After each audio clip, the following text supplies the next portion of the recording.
Hi, and welcome to another episode of Surrendered Birth Stories. Birth stories, birth education, and the pursuit of surrendering it all to God. Let's get started. Hey everybody, I hope you've been having a great week. I am excited today to have my first guest. Well, I guess technically my husband was my first guest, but my first non-husband guest with me today. She is my dear friend, Michaela. I met her several years ago when she and her husband moved here to Greensboro, North Carolina from Birmingham, Alabama to work at our church. And we ended up sharing an office together when I started working at our church. So we got to know each other pretty well. And I was able to help her navigate her pregnancies, and you'll find this out in the episode, but got to be her doula for her second baby. So today she is going to share about her two totally different birth stories of her boys. And I hope to have her back on the podcast sometime next year because they are due with their third baby and their first girl this fall. So without further ado, let's hear Michaela's stories.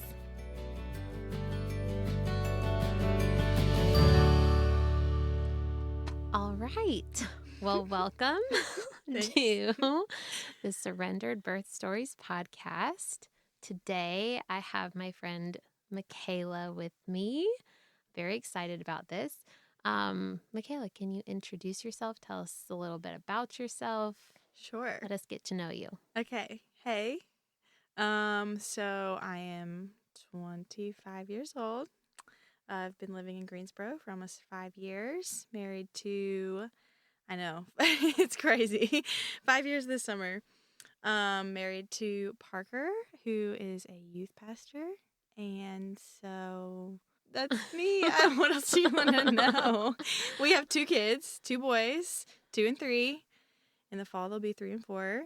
And I'm pregnant with our third, which is a girl. And I just found out, and I'm so excited. Baby girl on the way. Yeah, I can't believe it. And we'll have you come back and share about that one whenever she is born.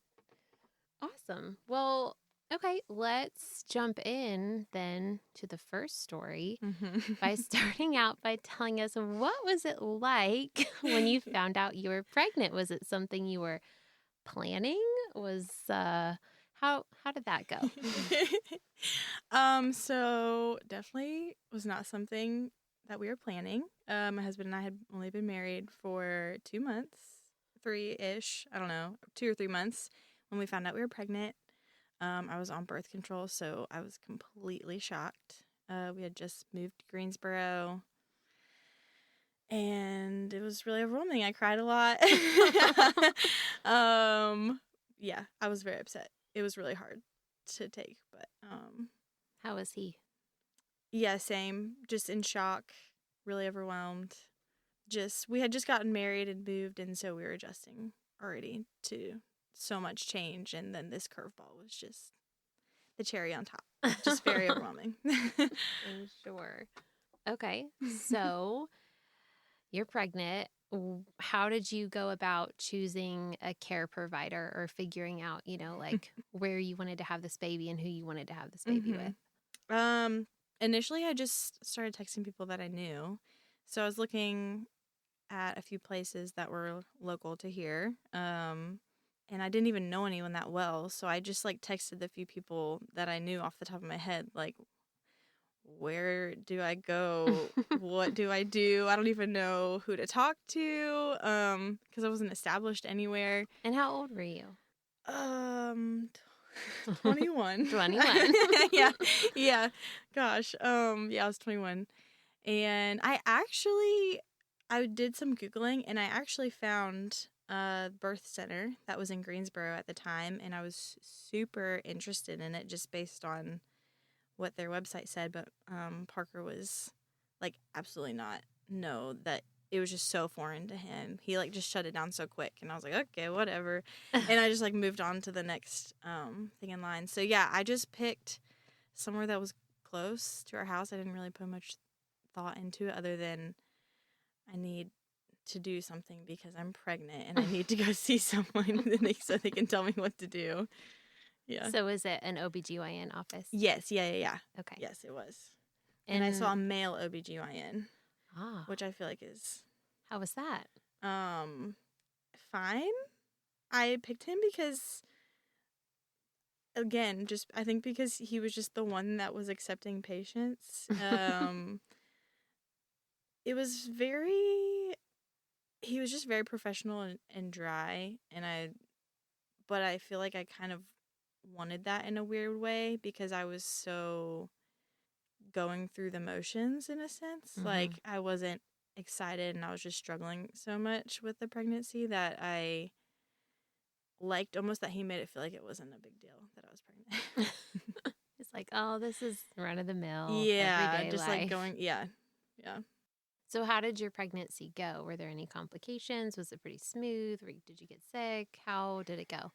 I feel like on the scale of not sick to really sick, I feel like it was pretty smooth.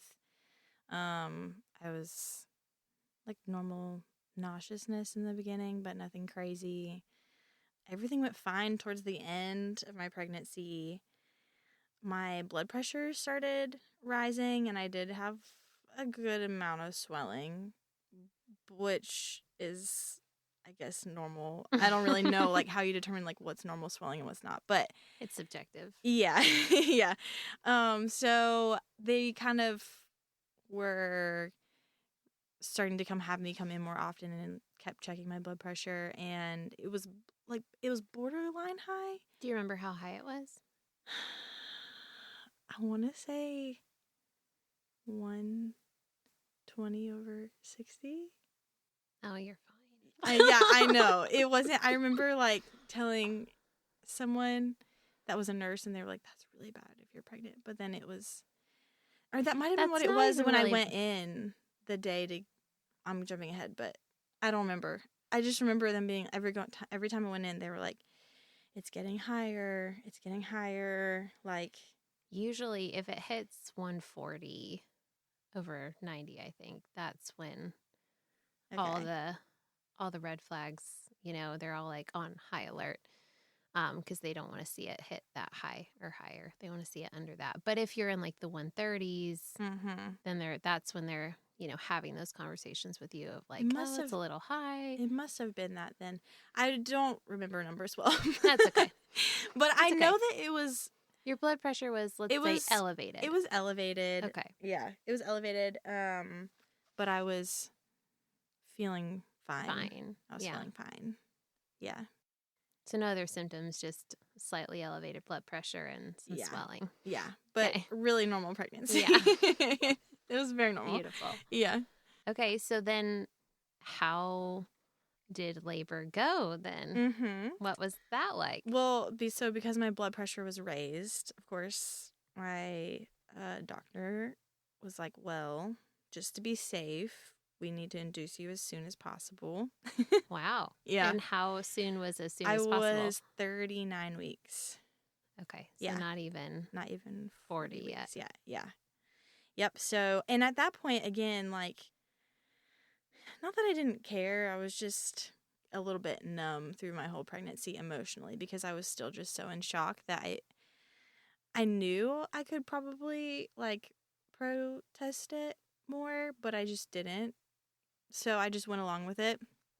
And even when I went in that day, I think that's the number that I'm remembering. My blood pressure was, like, normal when I went in for the induction. Yeah, but I was like, well, I'm here. We're going to just do it. And the induction actually went, like, on paper, I think, like, doctors would say it went really well because it was really fast. I started Pitocin at...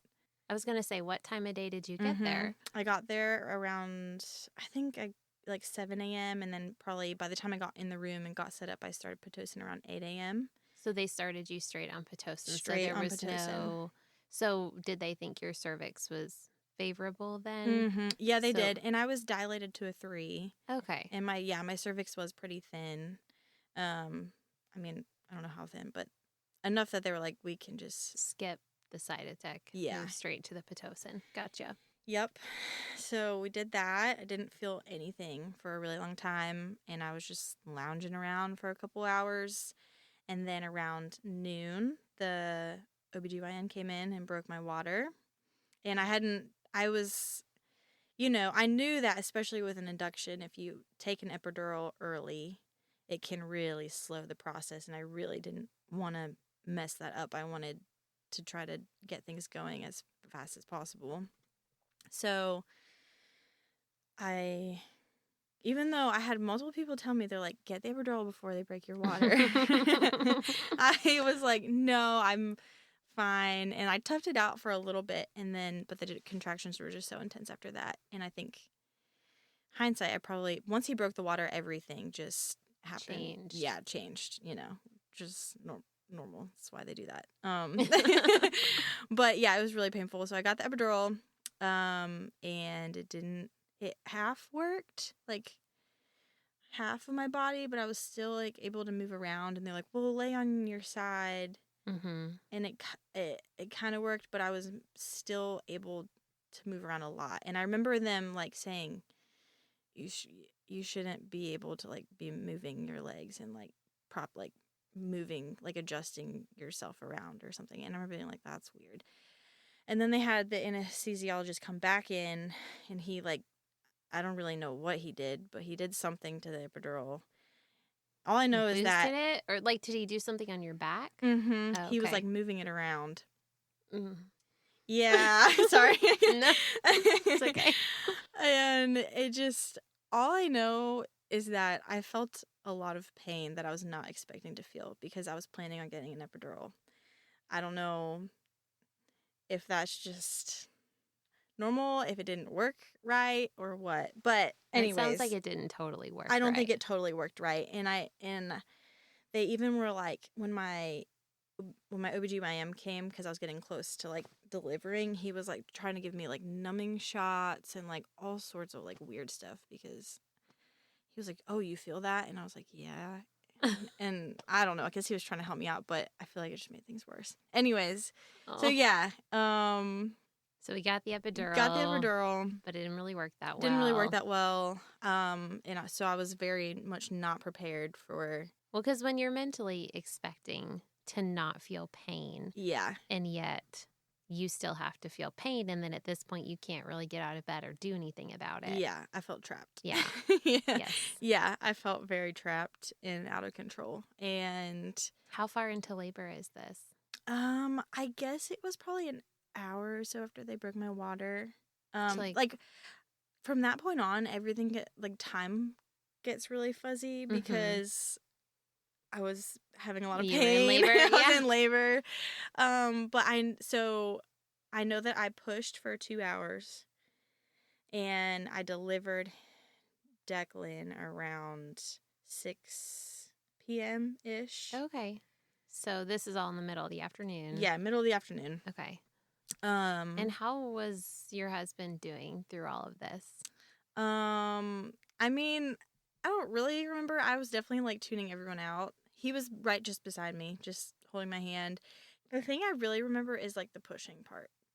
In between the epidural, breaking the water epidural and pushing, I don't really remember much. I probably blocked a lot of it out. But he was calm until it was time to push. Ah. Yeah. Was anyone else in the room with you, or was it just you and your husband? Yes. So Parker and my mom was there too. Okay. Yeah. And I remember them trying to help hold my legs. And I was get off of me. Stop touching me. I was holding my own legs and trying with everything that I could to get the baby out, but I couldn't do it. Moving that way. And I just felt I couldn't get him out. Yeah. So did you feel the urge to push with him, or were they just telling you to push? They were just telling me to push. That probably made a difference yes, as well. To the point that I was 9 centimeters dilated, and they were like, if you are really uncomfortable, there's a lip. I don't know. You probably know that. A cervical lip. Yeah, a cervical lip. You can push, and we can try to push it back so that you can start pushing. They were really just yeah. They had me moving pushing it along really early. Yeah. Yeah. So, But eventually. yes, eventually he came out. And he was born. I still remember the one thing probably the most vivid memory I have is when I pushed his head out and they were like, his head is out. And I don't think I even realized that I had pushed his head out. Like my eyes were closed. Like I was focusing so hard. And I like open my eyes and I see his little head just like turning to look at me. And I was just remember being like, this is so weird. Like what is happening? And then, I like pushed the rest of his body out right away. They like put him on me and we're trying to get Parker to cut the umbilical cord. And Parker is not into blood. Not into any of that. And I was stuff. like, give me the scissors. And I was, and so I was cutting the umbilical cord. Like, this is no big deal. I'm just got to get it done. And then I was hemorrhaging sort of bad. So after I pushed the placenta out, sort of bad. It wasn't that bad. I didn't need any blood infusions, but it was enough that I remember they like took Declan away from me and I was just really out of it for You're like lightheaded, dizzy. Yes, yeah. Really, just lightheaded and dizzy and out of it. And so that I think that part was Parker and my mom were stressing a little bit, but it was fine. They got it under control. I didn't need any blood infusions or anything. And so that was his birth. I just remember because my pregnancy, which I've processed it a lot now. I'm like so far past this, but because I was so depressed my whole pregnancy and in shock and everyone was like, "Oh, when you see your baby, like everything is okay and like you're just going to love your baby so much." And I just remember I was like, well, okay, I just got to make it to the birth so that I can be happy again. So that I can be happy again. Yeah. And then he came out and there was like no emotional connection at all. And so that like was the start of motherhood. It was really yeah, it was really depressing and the start of a very stressful season. So your postpartum was not a cakewalk. Yeah, postpartum was hard. Breastfeeding was a complete fail, an utter fail. It was had trouble getting him to latch at all, and the nurses in the hospital were no help. Everyone was telling me something different. Yeah. He had to stay a day. I don't know. We were there 3 or 4 nights. Because there was a whole 24-hour period where he, like, wasn't peeing. But I don't know. It was just a mess. It was really hard to get him to latch. And they kept giving me, like, nipple shields. But I was like, no, I don't want to be dependent on that. Like, I'm not going to use that. I'm going to just breastfeed, you know? Like, I was kind of stubborn. Like, yeah. Like, in my mind, it was, like, good reasoning. Like, it was for the best. Right. But, I don't know. In hindsight, I'm like, I probably could have just let them help me a little bit more. But breastfeeding was just really, really hard. He had a tongue tie, they told me. And that didn't get corrected. Did not get corrected. Okay. Did not get corrected. Which the dentist I saw was kind of wishy-washy about it. He was wishy-washy about it. He was like, it's not super severe. You should just basically try harder is kind of like what he told me. Yeah. And so that wasn't really helpful. That's not helpful. And so we kind of breastfed, was supplementing with formula basically from the start. A few weeks went by and I was a complete wreck. I had really bad postpartum anxiety and depression and oh yes, I forgot. I didn't remember. Yeah, and then I got mastitis. I was trying to pump. I kind of like gave up breastfeeding and was pumping for a little bit. And then got mastitis, and I was like, it. I was like, I'm just done. That was the end of the road. Yeah. And for my mental health, it really did help me a lot to stop actually and just let that go.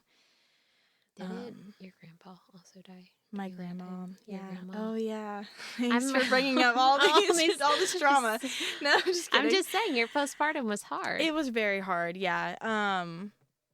Yeah, so my grandma died at 4 weeks, when he was 4 weeks old. And I was actually about to and we knew she was kind of not doing well. We were like on the way to go see her so that she could meet him, and she passed away. So that was definitely hard. On top of all that, and in the middle of all of that was our 1-year wedding anniversary. Congratulations. Yeah, and not the funnest wedding anniversary. Not the one you probably foresaw when you were getting married. Yeah, definitely not. Yeah, but I guess there was some good moments because 6 months postpartum we got pregnant again. I was going to say, how long did that postpartum phase last for you? Yes, it's really interesting because at the time I didn't realize that I had postpartum depression. Yeah. I just thought that what I was feeling was Normal and what everyone felt, even though everyone you talk to, all the nurses, all the doctors, all the friends are like, hey, it's postpartum depression is like normal and it's okay. Like if you have it, I just was so self-aware that I don't know. I just was not realizing that that's what was going on. Yeah. So there wasn't anything being done to help that or treat that or get you through that. Mm-mm. Well, how do you feel like that whole experience, like the surprise pregnancy, going through the induction, the labor, the birth, the postpartum, how do you feel like that affected your relationship with Jesus? Do you feel like, for real? I mean, honestly, in that season, I feel like I felt like desperate, like I wanted to be close to God, but I was just so confused why I was struggling so hard. I was I wouldn't even say I was angry at him. I was just like, God, what are you doing? Like, I don't get what you're trying to teach me, because I feel like growing up, always being Christian, people are like, well, as soon as you learn what God is trying to teach you, like you get through the hard thing. like this formula gets you out of this hard thing. And I need that formula. Yeah. Yeah. And I just felt like I was trying to do all the right things, and well, I'm doing devotional and I'm going to church and I'm reading my Bible, but he still felt very far away. And I feel like it just put me in more of a performance mode in my relationship with God than I was already kind of leaning that way, if that makes sense. And it kind of just pushed me further into that of feeling like I just need to do more so that I can get better and make it out of this. Yeah. But I will say a positive is I feel like it forced me to find community.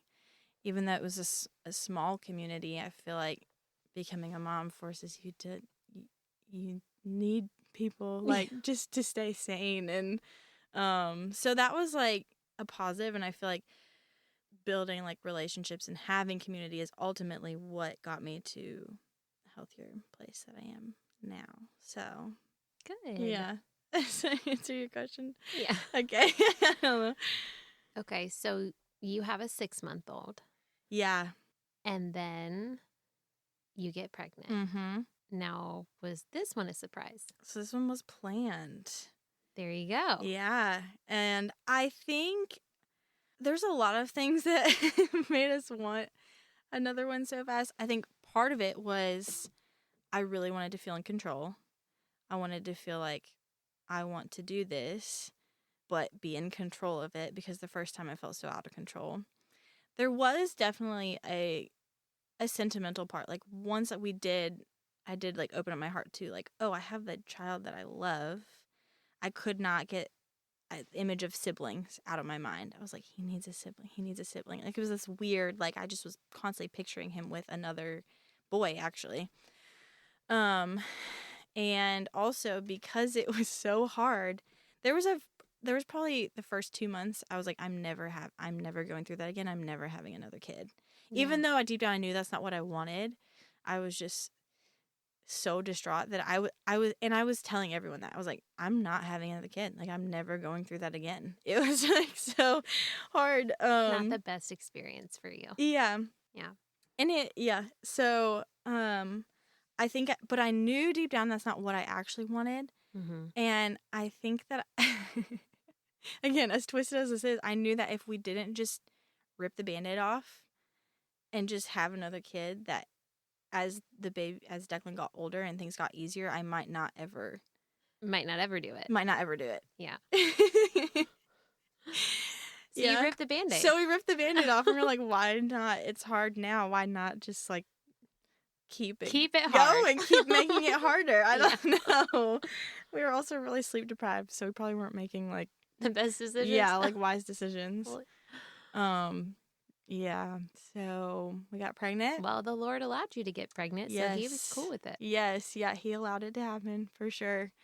And at this point, I was on a wait list to get into therapy, because I knew, talking to enough people, some very wise people in my life were like, therapy is like really helpful. It might help you, and something they said resonated with me, so I was like, yeah, I probably should. Even though, again, it was so hard for me to put into words why I felt like I needed to go to therapy, because I was so just not self-aware. Like, I didn't even know how to put into words over the phone when I was, like, calling for an appointment why I needed therapy. Like, I just was like, I have had a lot of life change, and I just think it'd be good to, like, talk to someone. Like, that was, like, basically how I summed it up. Which is true. I know. Which is true, but, yeah, anyways. So, I started therapy the beginning of my pregnancy, and with Jax, my second child.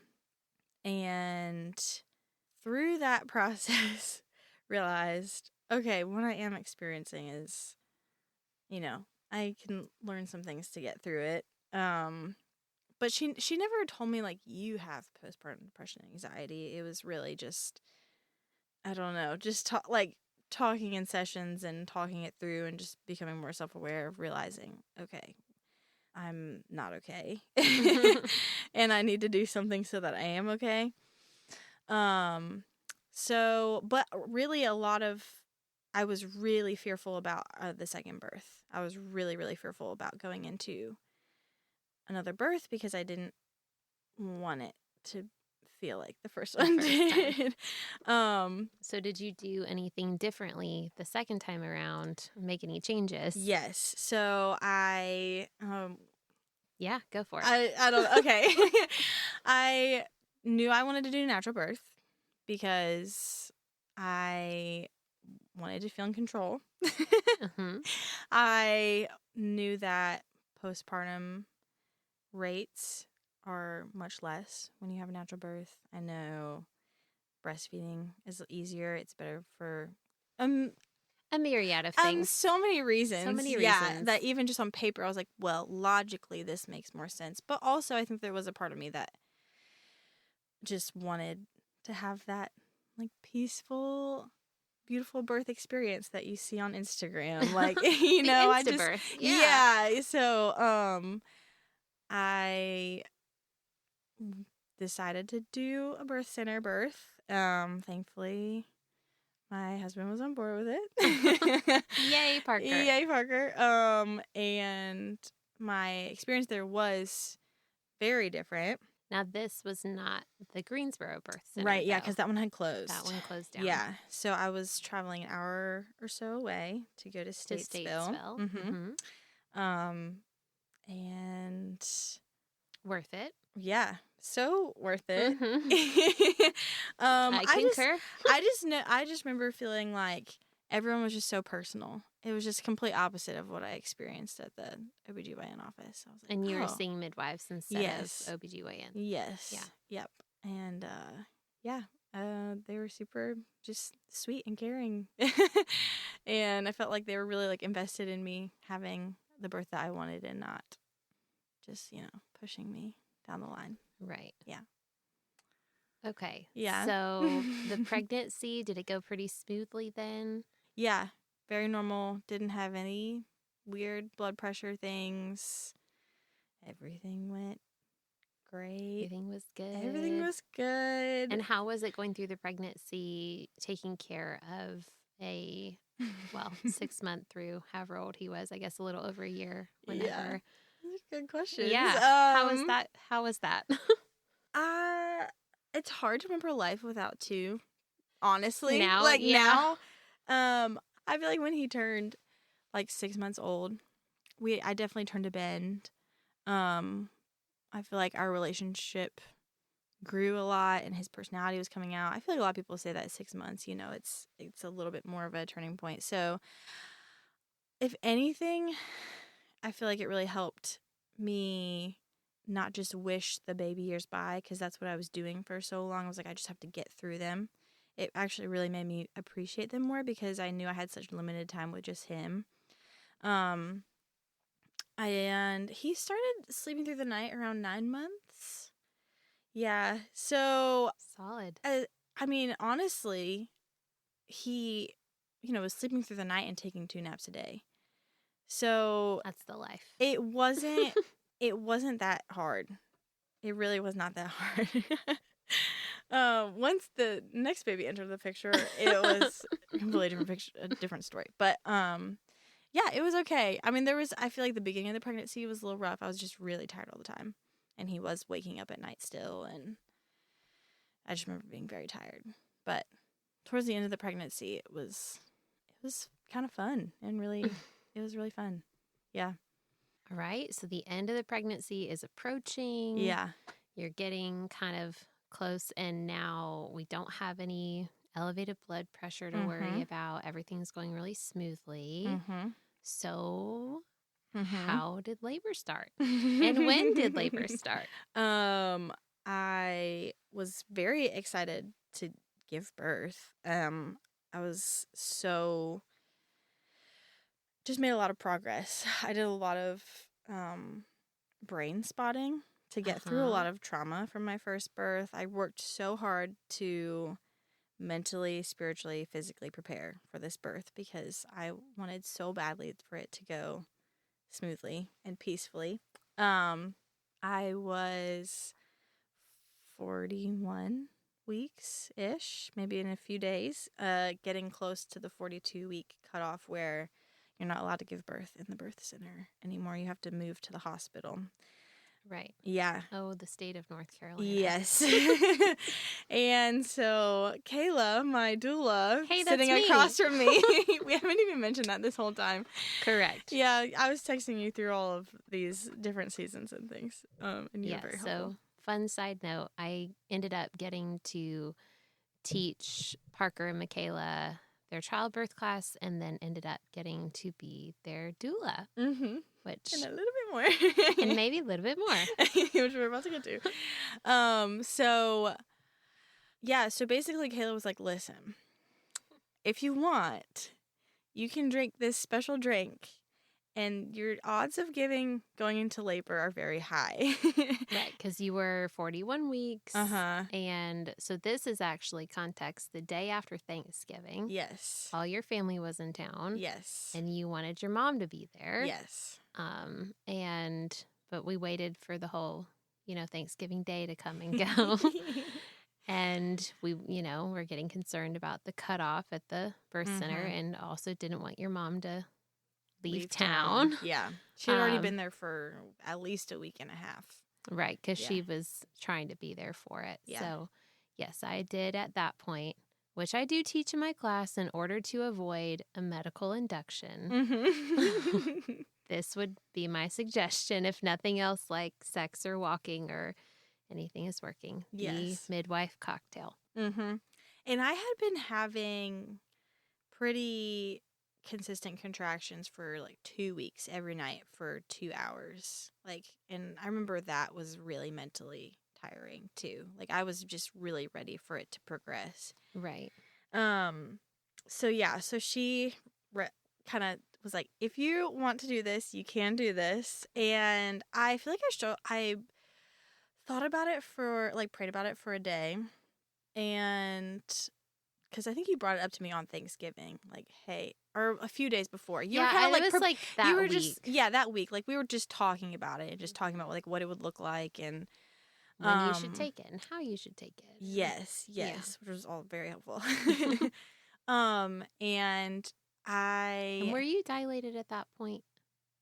Do we know? I want to say yes. Yeah, they checked me. I think I was maybe 2 centimeters dilated. Yeah, like something. barely. Yeah, Yeah. a little bit of something. something was happening. And I'm pretty sure we thought I lost my mucus plug too. I don't remember. I don't know. And I remember being like, I think I did, but I don't know if I did. I don't know. So, anyways, all that to say, I prayed about it and was like, didn't feel peace about it. And then woke up a few days later and I was like, no, I think this is what I'm supposed to do. I feel good about this. I have peace about it. So I went through the whole list of things to not eat. Didn't eat for a certain amount of time. Right. You need to be on an empty stomach. Do the mile circuit. Yep. I took a bath, Mm-hmm. other things to get things moving. Other things to move things along. Yes. And I had this moment that night where I was taking a bath and I was like praying and talking to God about the birth. And I was still, control has definitely been like a theme for me in all of these seasons, where I was like praying and talking to him and like almost like begging him, like, God, I just want my birth to like, look, I just want it to go this way. And I hadn't really felt like a theme, like a lot of birth classes teach you, like God can give you like a theme or a word or something he's trying to like teach you through the birth. And I didn't really feel like I had received that. Yeah. And I remember like, I feel like it's honestly the clearest that he's ever spoken to me. But he was like, I just need you to like surrender this to me. Mm-hmm. Surrendered. Surrender. And like, even if this ends in a C-section in the hospital, like, I just need you to trust me and be okay with that. And it hit me so hard. And I was like, you know what? Okay. Like, you're right. I need to stop having, like, trying to control it so much. Yeah. Mm-hmm. And just let it go. And from that minute on, like, I had just such an overwhelming amount of peace that I've never felt before. And a few hours later, I went into labor. So after drinking the drink, yes. And how was that drink? And it was fine for me. That's what I was shocked at. I was texting you. I'm like, it's not that bad. I was thinking, have you started throwing up yet? Did you get it all down? And you're like, actually, it tastes kind of good. And I'm like, what? There's all things that I like in it. I don't know. Yeah, it was great. I didn't think it was gross at all. So I'll put a link to the recipe in the show notes. Yeah, for all you curious people out there. Do mango juice instead of, I think it's apricot. Apricot juice. So that, I don't know. Yeah. I don't know if that made a difference, but no, the juice is yeah. It's the castor oil and the almond butter that are the important ones there. Yes. Yeah. I drank the drink, and this is like 9:30 at night, somewhere in there. Yep. And sipped it over 30 minutes, like Kayla said. And I kind of was like starting to feel some twinges when I drank the drink pretty straight away. But I had been having like small Braxton Hicks like contractions for, weeks now. Yeah. And Kayla was like, probably you'll rest. You'll get some sleep first. Get some sleep, and then we'll wake up and it'll be like time to go. You'll be like in active labor. It'll be time. And so if it works, yeah. So we were like, we did have a drive ahead of us. Yeah. So I drank the drink. I was watching a show with my family. Everyone went to bed. I laid down in bed and I was like, this really hurts. And I was like, okay. And I was texting Kayla at this point. I was like, I'm timing the contractions. Like, but they're not really organized or like consistent. Like the times were all over the place. Yeah. And she was like, okay, well, just try to relax, keep moving around, whatever. And so I remember just feeling so confused because I'd never really felt like normal and non-Pitocin non-Pitocin contractions Mm-hmm. before, and it felt completely different. And I was just kind of like, I don't know, but I know I'm really uncomfortable. And then I was standing, just trying to keep myself busy, and I had a contraction that like brought me to the floor. Mm-hmm. And Parker was like, like, I think I was about to tell Kayla to go to sleep. Like, I was like, because in my mind, I'm like prepared for a marathon. Like, this is just the beginning. Like, we've got a whole 24 hours ahead of us. Yes, yeah. And Parker was like, which is a good way to prepare. Yes, yeah, for sure. Still trying to do that mentally for this one. Yes. And so Parker was like, and I really was in denial with how much pain I was in, because I was like, this is just the beginning. Like, right. I just started having contractions. This is early labor. Mm-hmm, this is early labor. Like, I gotta buckle up. And so I was like, Kayla, I think I would just feel a bit better if you came over. Yeah. And you're like, okay, yeah, no problem. Like, I'll be right there. And I feel like while you were driving to my house is when I was no longer having just comfy little contractions. Like, Parker was putting pressure on my back. I was on my knees. I was like focusing, breathing through the contractions. Mm-hmm. And you showed up and you're like, have you called the midwife yet? And I was like, no. And you're like, you should probably call the midwife. Well, I walk in and based on the texting conversation we had, I expected to see you in between contractions or talk to you. And I walk in and you're down, head on the couch, knees on the floor, breathing, swaying, rocking your hips, not talking.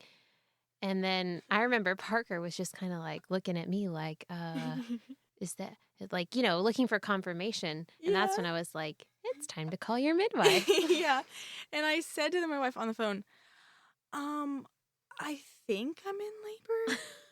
And Kayla was like mouthing to me. She's like, you are in labor. Like, you're in labor. You like, this is it. Yeah. And the midwife was like, how far away do you live? And I was like, like an hour, 15. She was like, okay, you need to get in your car right now. And I was like, it's time. I was like, okay.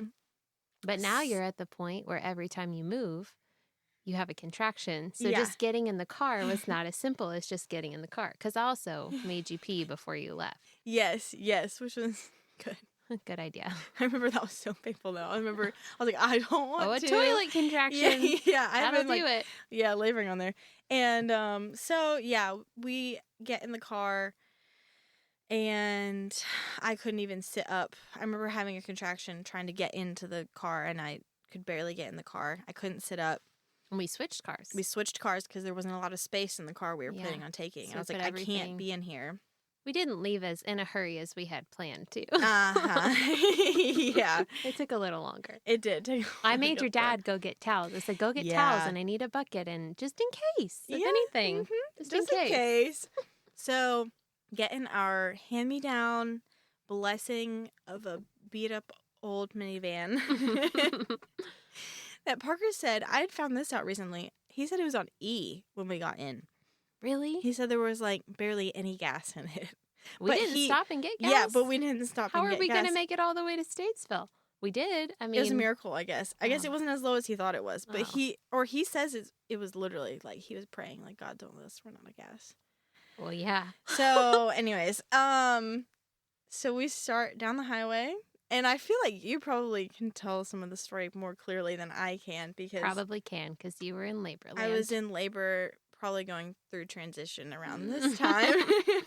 Yes, so we get in the car, and everything's dark, and everything's quiet. Parker is driving. My mom was in the front seat, your mom was in the front seat. And you initially were in the middle, and I was in the back. And then you asked me if we could switch places so you could lay down. And I said that was fine. So we switched. You laid down. I got in the middle. Everything's still very peaceful. You are a very quiet laborer, which doesn't surprise me with your personality. but you were so quiet. Like Yeah. I could hardly tell in the dark when you were having a contraction because I couldn't see your face. Yeah. So Parker's driving very cautiously, I will say. He was very stressed. He was driving cautiously, and I remember it's November, it's right after Thanksgiving. I'm wearing like a scarf and a sweater and everything, and you just looked up at me and you said, "Am I gonna have this baby in the car?" And I said, Why do you say that? Why are you asking me? I said, are you feeling pressure? And you were like, yes. I said, okay. And then I remember you whipped your scarf off. Scarf off. I do have that vivid image in my mind. And put my hair up, I'm pretty sure. Yep. Put my scarf up, put my hair up. And then I leaned up to Parker and your mom and I said, Parker, I need you to drive faster. Because he was going like the speed limit. Mm-hmm. And I'm like, no, I need you to drive like faster, like a lot faster, much, much faster. But he didn't. He said that if it got over a certain mileage, that the whole thing started to shake really bad. So he said that he felt like he couldn't drive any faster. Yeah, poor guy. Yeah, I can keep going, or do you want to pick up? Well, yeah. So I remember having that realization that this is a lot farther along than I was expecting to be. And I remember visualizing the birth tub. I was like, I just can't wait. That was like part of what was helping me stay calm, was like this anticipation of like, I just can't wait to get there and like get in the tub. Like I just kept like picturing that. And I remember at the beginning of the drive, I did have a moment where I was like, okay, wait, starting to panic a little bit. Like, this is progressing like really fast, and I could kind of feel the urgency. But again, it was like this like tunnel vision moment with God where he was just like, do you trust me? Like bringing me back to that conversation. And I was like, yes, like I do. Just like fully like let go. And from that moment on, I was just like in my own world. Mm-hmm. Like you said, like I was very quiet. I was so peaceful. Like it was intense. Don't get me wrong. It was very intense, but you weren't even vocalizing yet. Yeah, I was just... You still were not making a single noise. I had so much peace. And I was so excited to, like, have a baby. Like, yeah. I remember I kept thinking about that, too. I was like, I just get to meet my baby. And I think I tried to say that to you at some point. I was like, just tell me, like, I'm going to meet my baby soon. Or, like, something like that. Or at least I was thinking it. I was like, I'm going to get to meet my baby. Like, I was just, like, trying to, like, think about him to get the mind off of, like, how I was feeling. And yeah, you were, like, coaching me through the pushes because my body was... Well, I was trying to get you not to push. Yes. Because you were saying that, you know, you felt like you had to push. Yeah. And at that point, I think you remember this, that's when I said, okay, Parker, I need you to pull over. Yes. Or no, I leaned up to him and your mom and I said, we might be having a car baby. Mm-hmm. Just like remain calm. Everything's fine. She's doing great. It's going to be okay. But like we might have a car baby, which was his worst fear. But God makes us face those fears. Yeah. So when you started telling me that you needed to push, mm-hmm. I told him to pull over, and he called 911. And mind you, this is in the middle of COVID. This is fall of 2020. Uh-huh. So like... And we were already on the phone with our midwife. Yeah, and I mm-hmm. had the midwife on speakerphone. And so... It was like we pulled over the car, we were on the side of the highway. I just wanted to see how close you actually were mm-hmm. because it took you a couple hours to push out Declan. So I was like, well, if she feels pushy, you know, we still have some time. Mm-hmm. Like, you know, we may not push this baby out on the road. We might still have like time. So I just wanted to see you push. So we got y'all undressed, and mm-hmm. I wanted to see, and your water hadn't broken yet. Right. But it was about to. I just wanted to see you push. So I saw you push. Yeah. And I said, you know what, Parker? Tell them we don't need them. Mm-hmm. Hang up the phone. We're going to get back on the road and keep driving. We can do this. Uh-huh. Like, we are going to be fine. Yeah. And because I saw you push and I didn't see his head yet. Yeah. So I was like, okay, we got some time. Well, in that moment, your water broke. Vividly, I was right there. So I remember that. Yeah. And I was like, okay. Now in my mind, I'm like, okay, now we have less time. Yeah. But it's okay. We're gonna do We're this. gonna make it, yeah. So we got back on the road, and I think for like 20 minutes, I made you do horse lips, and not push through those 20 minutes. And I just kept telling Parker to drive fast. I mean, I didn't understand that the car was going to shake. I just thought he was nervous. I know he saw like a police officer or something and was like afraid he was going to get pulled over. Did say that, yeah. I'm like, no, he would have been our escort. Yeah. Like, it would have been totally fine. Yeah. But yeah, because it was like midnight. It wasn't, you know. Yeah, okay, late. but it was like midnight. So this is only a couple hours after you had the cocktail. So things were moving very fast. Yeah. Yeah. So, yeah, I remember doing the horse lips, and I remember feeling the pressure, the contractions, the wanting to push, but like trying not to push. I know, I felt so bad. Because like, had we been at the birth center, I'd have been like, yes, no, it's okay. No, I actually feel like I learned a lot through that experience, because by the time that like, I didn't really push him out. Oh, no, it was the fetal ejection reflex. Exactly. Completely. And it was amazing. Like, well, and I remember you, because you had been laying on your side, and that whole time, and I was crouched down at the corner by you. Car's driving, we're on the highway, and you say, "Can I turn all the way onto my back?" I love them like asking permission. And I'm like, in my head, I'm like, well, I'm not going to tell her no, but I knew as soon as you turned, his head was going to come out. Like, I knew that just the change in position and your body telling you to change positions was what was going to do it. And we had the midwife on speaker. Like, everything was cool. And everything was fine. 15, 20 minutes We were about away.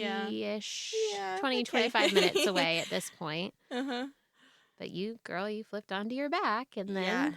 And his head came out. His head came right with, out. Like, no struggle. I just remember pure relief. And you talk about, like, the ring of fire. No. You didn't have that. Did not have that. His head literally just... It just came out. Like, because I could see it. I knew it was coming. I could feel it. I was like, that's his head. Yeah. And, I mean, it took, like, one move and one contraction, one reflex, and his head popped out of you. Popped out. And then another one, and then his... Well, the funny thing is because, you know, everyone's concerned, like, oh my gosh, you're on the road. What if something? And when his head was coming out, I told Parker, I said, okay, pull over. Because I gave him the warning. I was like, if I, just listen out for me. If I need to say pull over, pull over. Yeah. So he did, just so we weren't moving during that time. Yeah. And the cord was wrapped around his neck. Yeah. I just slipped it off. That's not a big deal, by the way. Everyone's like, but the cord was wrapped around his neck. And I'm like, he's breathing through his cord, not his neck, so it's fine. And seriously, once that cord came out, or once I slipped it out and you started, he was crying before his whole body was out of your body. He was ready. He was already crying. Yeah. So and then his body came out, and I was just so happy. Like, did not care that I was in the van at all. Like, I was just, like, that felt amazing. Like, it was just so much relief and just pure joy. I remember, we have a video. Yes. Maybe I'll send it to you so you can have the audio. But I literally was just like, I can't believe I just did that. Like, and I was definitely tired. And you were like, yeah, you did it. And I was just like, that was crazy. But I was so happy. Well, and then I felt bad. I said, Parker, congratulations. I need you to get back on the road and keep driving now. Like, keep going. I remember he said all he saw was like me passing him to you through the rear view mirror and putting him on your chest, and that's what he saw. Yeah, he said he was just crying the rest of the way. He was crying. Just crying. Yeah. Just so emotional. So yeah, we made it to the birth center. They were waiting for us. They were ready and waiting. With a little wheelchair. Midwife hopped in the back with me. With a bowl for your placenta. Bowl for my placenta. Pushed it out, no problem. I remember. Your bleeding was fine. Yeah, it was like, I mean, I don't know. But yeah, it was fine. Yeah. I wasn't looking for it. But yeah, wheeled into the birth center, just smiling, just on high. Just so happy to be there and have my baby. And I remember no one else was there. Nope. There was no other people giving birth. and the room was just so calm and peaceful. And we got to have, like, that moment, like you talk about, how you just get to just be and just enjoy having your baby, enjoy all the hormones. happy hormones that are going through you, and rest. I took the best shower of my life there. Yeah, you did. Oh my gosh. That's a good shower. It's a good shower. And I remember sitting there, I was like, I'm going to sit in here as long as I can because I don't know when the next time will be that I will get a shower. And I remember them like knocking on the door being like, are you okay? And I'm like, yep. I'm great. Just like soaking up as much as I can. Yeah. Yeah. That was it. It was a great night. It was such a fun night. For me. Yeah. I remember even the drive home, I still was like wide awake. Yeah, you and I sat in the back the whole way and talked the whole way home. Yeah, I was just like so much adrenaline and I don't know. And that sweet nurse, she cleaned up everything. Like, she cleaned up the car. She cleaned up your pants. She brought them back to you, like, washed and dried and ready to go. My 24-hour appointment, they're like, we'll have them washed and, like, ready for you. Yeah. And I was like, oh, great. It was so sweet. It was very sweet. Yeah, they really took care of me and Parker and the baby. And it was great. It was really sweet. Yeah. So then, now you have baby number 2. And how did breastfeeding go this time? It was definitely a challenge, but it was definitely less of a challenge. He actually latched right away in the birth center, which, like, I mean, you can't ask for more than that. Yeah. I still don't fully know what was going on, what was normal, what was not, because I never saw a lactation consultant. Everyone would tell me, like, his latch looks fine, but it was painful for a good month and a half, like very painful. And like just a lot of swelling and bruising, and like I just remember he would sometimes like pop on and off. Like I just remember the first few weeks, it was really very frustrating and very hard and very painful. And thankfully, like my mom was there and I had you like cheering me on, like, I know, but like you want this. Like you want this. Right. So like you can do it. Like you can stick through it. I think he maybe had like a little bit of a lip tie through like talking with some friends, just because of like how my nipple looked when he would come. Like his latch looked normal, but like something weird was going on in there. But I don't know, eventually it was fine. He was always breastfeeding, like he never breastfed for super long. Like he would breastfeed like super short bits, and he was the sleepiest baby, and he didn't poop for like a week and a half. And I remember just being like, I was just really unsure if he was like getting enough, even though he was very content and happy. It was a very weird time because it felt like everything was going well, but also I was like psyching myself out, like, yeah, he should poop by now, but also he's fine. And the pediatrician was kind of like, well, we'll just keep an eye on it, because he's clearly like very happy, and I guess he was gaining weight. So anyways, yeah, it was a very different experience. He latched, which was huge. We breastfed exclusively for a long time. I went back to work at 6 weeks postpartum, and really that was, I think, the heart pumping it wasn't really breastfeeding that was hard. It was pumping that was really, really hard. And I just did not respond well to a pump. I just could not pump very much, and which then also I was psyching myself out, like, well, is this all that he's getting? Right, which is not the case. Yeah. So I was supplementing just because I couldn't pump enough for him. I had like a lot of donor milk in the beginning, until he was about 6 months. And at this point I had gone to work part-time. Right. And so it was a little bit easier because he didn't need like a full day of bottles. Yeah. But yeah, I don't know. It was just I feel like because he was really used to bottles, it was hard to get him to empty me. Yes. Like it was hard to get him like more interested in me. And so I got mastitis once, and I was like, it's okay. I know I'm gonna push through. I'm gonna push through. I know how to do this. And I didn't even take any antibiotics for it at that time. I caught it really early. I was able to like naturally get it out, and I was like, okay, I did it. I got through.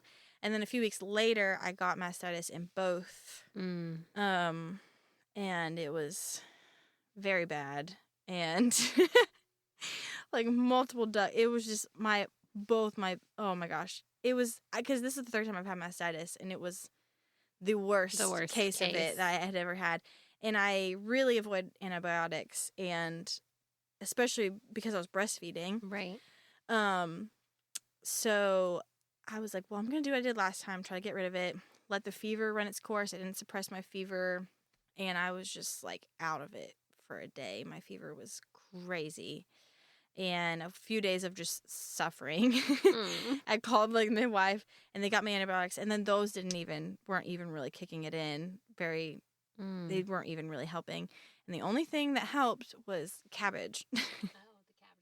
Cabbage leaves, but I know they also like Can stop your milk production. And that was he was around 7.5-ish months, and that was kind of the point mentally I decided, like, I'm just kind of gonna let him wean himself in a sense. Like, I wasn't like pushing for him to breastfeed all the time. It was just like I was just really tired of mastitis and just like feeling like I was trying to force this thing that I wanted to be like a really sweet thing, and it was not that for me. So yeah, it weaned around that time, switched to formula.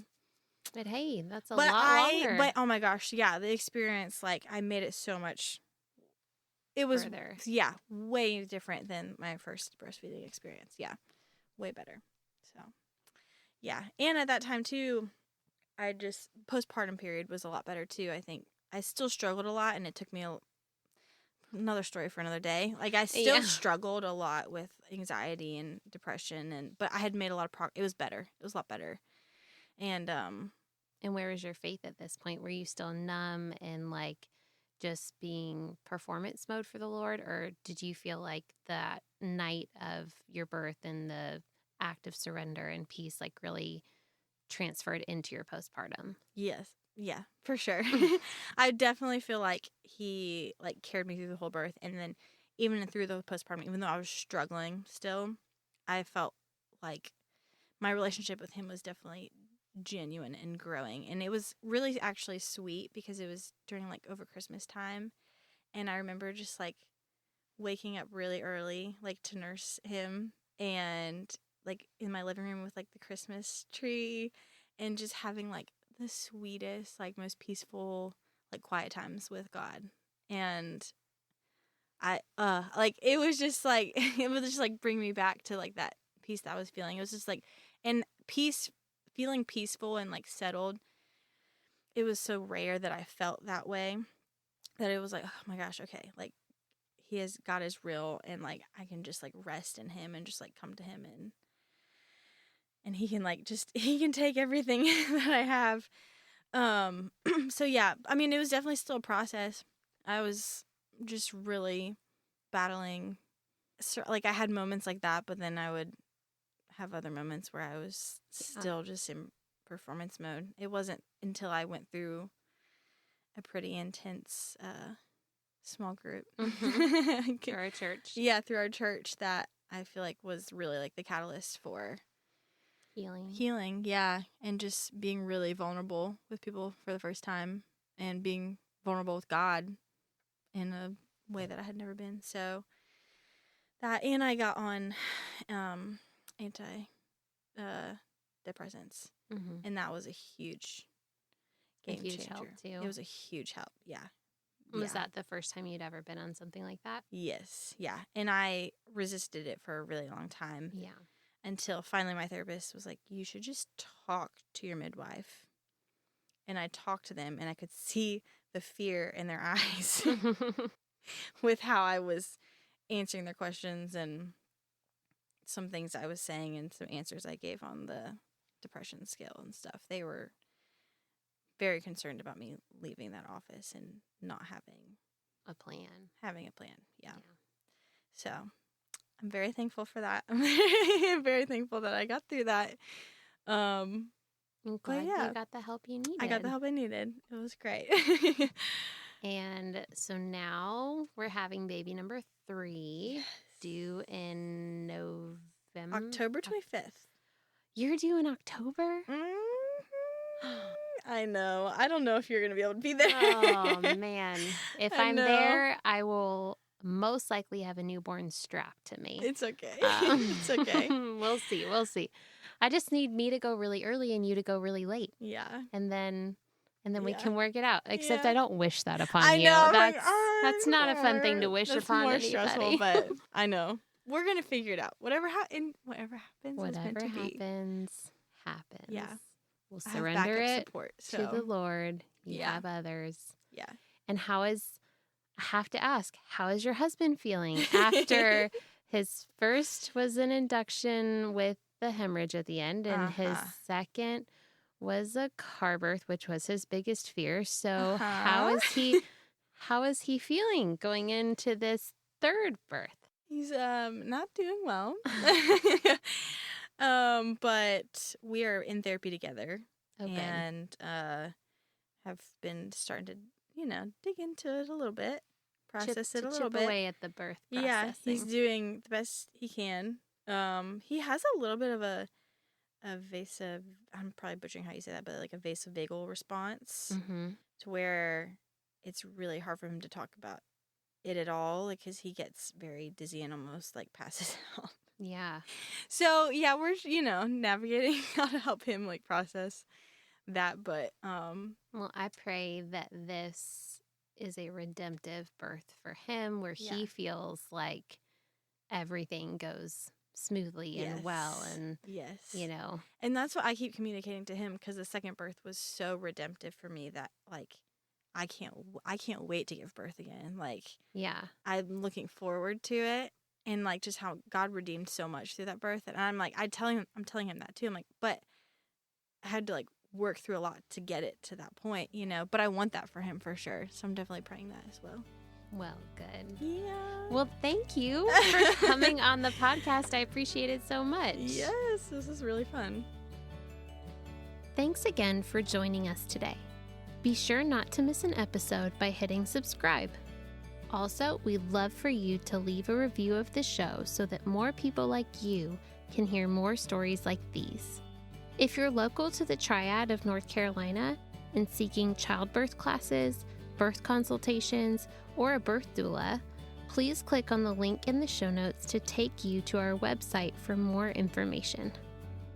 Just as a reminder, this show is not giving medical advice, so please continue to see your personal care provider as needs arise. Also, if you would like to be a guest on the Surrendered Birth Stories podcast, please click the link in the episode show notes to get in touch with me. We hope you have a great week, and remember, learn all that you can, make the best plans, and then leave it in God's hands.